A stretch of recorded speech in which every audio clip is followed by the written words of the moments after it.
Right.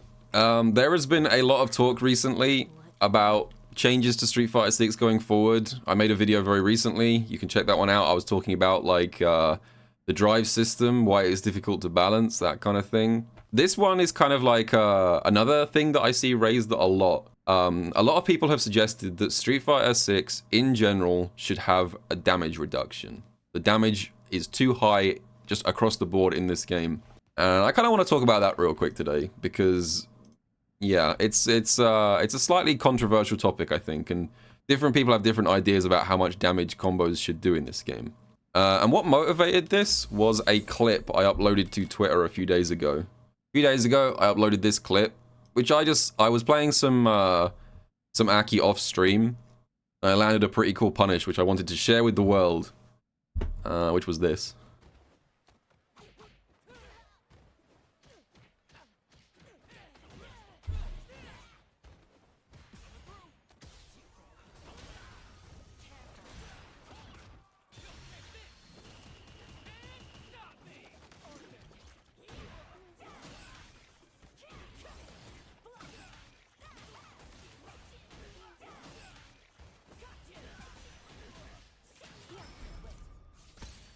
Which is pretty cool. I think that's a cool combo. It does a lot of damage as well.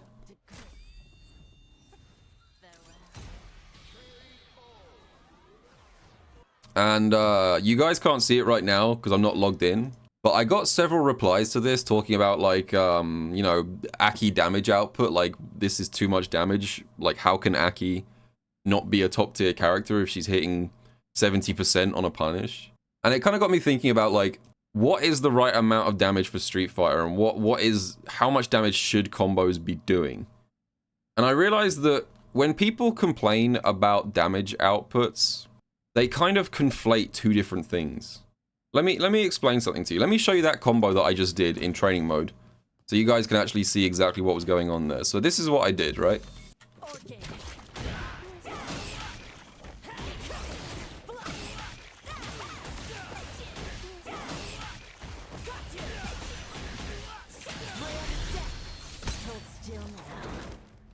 So this combo does good damage. This is a very nice damage combo. This does 6,600 and... Oh, it goes over to 6,700 after the poison kicks in, but it's about 6,600 before that. So keep that number in mind. Now I'm going to show you a loot combo.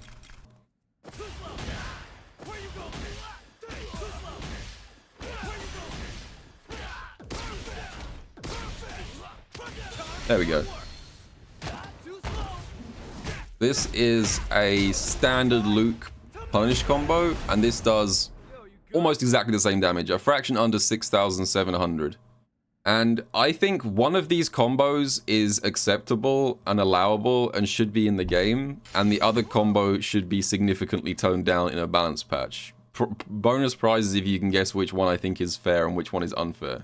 And the thing, what this comes down to is I don't think there's enough nuance when it comes to discussing, like, how certain combos are not just measured by damage output, but also what you need to do to get them. So the set of circumstances you need to do the loot combo, all you need to do this combo is you need full drive, and you need to block a move that's minus enough to start the punish with drive rush back heavy kick. So you can do this against lots of supers. I think most supers you can start with this punish. You can do it against DPs. You can do it in neutral. You could just throw this out in neutral and get lucky. Doesn't even need full drive. Wait, how much do you need for this? Yeah. So you don't even need full drive, actually. You can do it starting from about 5 bars, maybe even slightly below, because you build a bit back. But like I said, all you really need to do this punish is an unsafe move. Now, to explain, I need to go into more detail about the Aki combo, because I just kind of breezed past it. But it's not obvious, I guess, unless you've played a lot of Aki, what's going on here. Because first of all, to start a punish with this, putting down the pool, is necessary for Aki's max damage route. And then on top of that, I also need enough time left over to punish counter with stand heavy kick. So this is 46 frames start to finish, and this is another 9 on startup. So first of all, Aki's punish combo can't be done on any move unless it's at the very least minus 55, which most things aren't. There is a very small list of moves in the game which I can punish using that combo. But because I do a lot of homework, and I study, and I learn character-specific stuff, one thing I did discover was that Jamie's level 1 is kind of bad. So if Jamie does level 1, you have enough time to jump out in the middle, put down the puddle, and get the punish. The list of supers that you can do this on is actually quite small. The ones that I know off the top of my head is like Jamie level 1, Manon level 2, Manon level 3, Marissa level 2, Lily level 3, and Geef level 3. There's a couple of others that you can do. You can do it against Geef level 2 and Jury level 1. But those last two only work if you dodge the super entirely by using EX Slide. So I've got a lot of character-specific knowledge here, and I'm being rewarded by learning all that information. So when people see stuff like that, I feel like that's the good kind of depth. That's what you want out of a fighting game. You want to be in a situation where someone who's studied and labbed and practiced and prepared knows how to absolutely optimize character-specific combos to their absolute fullest. Like, that's the kind of damage that you should want in a game. That rewards time investment. And I guess I want to take this to its logical extreme. Here's a quick pop quiz for chat. If I land a stun in Street Fighter 6, which character does the most damage in the entire game under perfect conditions? Blanka, Sim, Jamie, JP, Sim, JP, Dalsim, Aki. I would say chat is about 40% correct. The 40% of you that said Dalsim are correct. The highest damage character in this entire game, and it's not even very close, is Dalsim. Let me show you guys a combo. You might not even know this combo existed if you weren't paying attention to, like, tech gods on Twitter. Let me show you guys a combo. So, check out this combo. This is easily the highest damage stun combo in the entire game.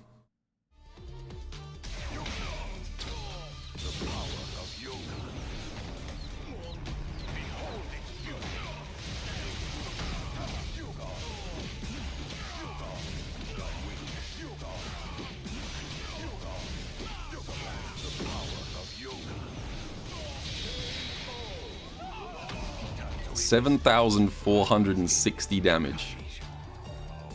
Also didn't use a level 3. 2 level 2s. And have you guys ever seen someone say the damage in Street Fighter 6 is too high because of characters like Dalsim? They never say that. You probably didn't even know that combo was possible. I doubt you've ever seen that. So this is my theory. High damage is good if it's rewarding of character knowledge and difficulty of execution. This combo is extremely complicated. Let me just break this combo down for you if you guys don't understand. There's so many moving parts to this. Even the Aki combo is nowhere near as complicated as this one. So, right off the bat, this stun combo is character specific. This only works on Geef, Marissa, JP, and DJ. So you need to know that information to make it work before you even start. The second part, I kind of misled you guys when I said that this is a stun combo. It is a stun combo, but it's also a spacing specific stun combo. You'll notice that this did not stun starting from the corner. It started a little bit out from the corner. This only works if you stun away from the corner, because if you're too close to the opponent, Sim won't have enough time to charge the level 2 because you'll be too close and the opponent will just get hit by the fireball straight away. Because you try and charge the super and it'll just hit immediately. So there's that immediately. You have to stun from a very specific position to get that to work. Otherwise you don't have enough time to back off and full charge it. So that's the first hurdle to overcome. Then this right here. This jump heavy punch. In case you guys don't know, another thing about Sim's level 2, and this was the same in Street Fighter 5 on his super. In Street Fighter, if 2 moves hit on the same frame, Mr. Crimson in chat, he can confirm this information. If 2 moves hit on the same frame, where one of the moves is designed to launch you and the other is not designed to launch you, the one that's not designed to launch you will take priority. So even though the level 2 is actually supposed to launch you into a juggle state, it stays grounded here because the jump heavy punch is hitting on the exact same frame as the final hit of the super. So this is a frame perfect jump fierce, manually timed frame perfect jump fierce. You can't, this isn't even a frame kill. You just have to be right on the timing. So that also makes this combo extremely impossible, but I'm not even finished yet. You think that's the end of it? I'm not even done yet explaining how complicated this combo is, right? Did you guys see that? Did you guys see that part? Did you miss it? Right here.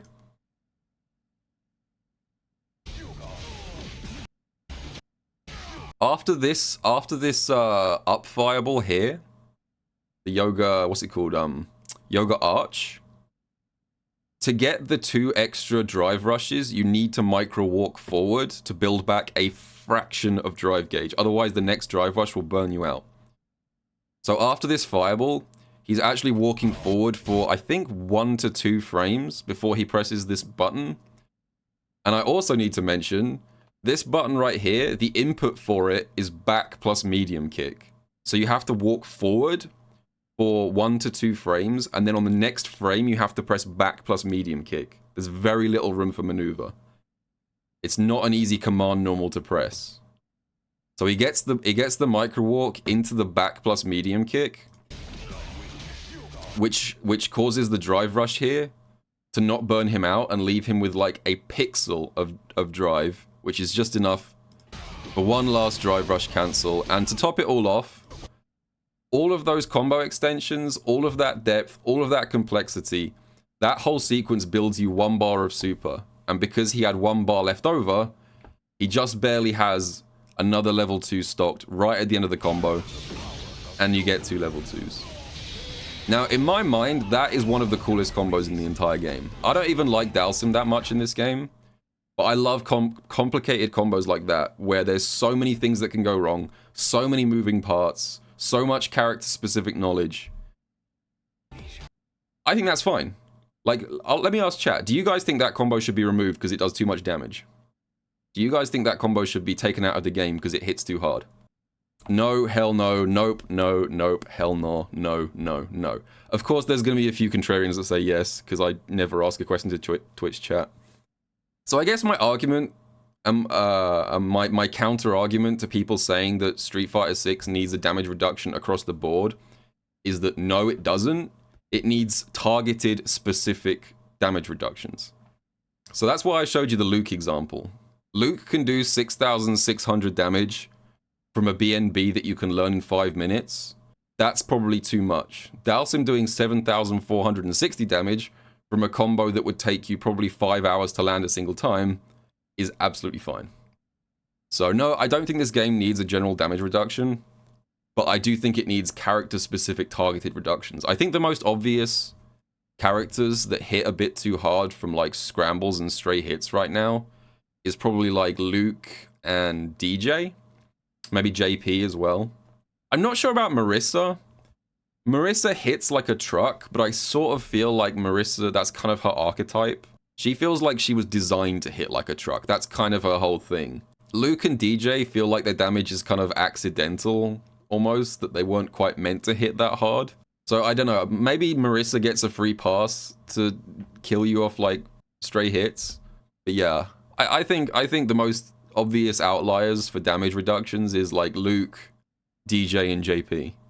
Anyway, that's what I think. Let me know what you guys think down in the comments down below. Do you think the damage is too high, too low? Does it need reducing across the board or just specific characters? Let me know, and I will see you guys in the next video.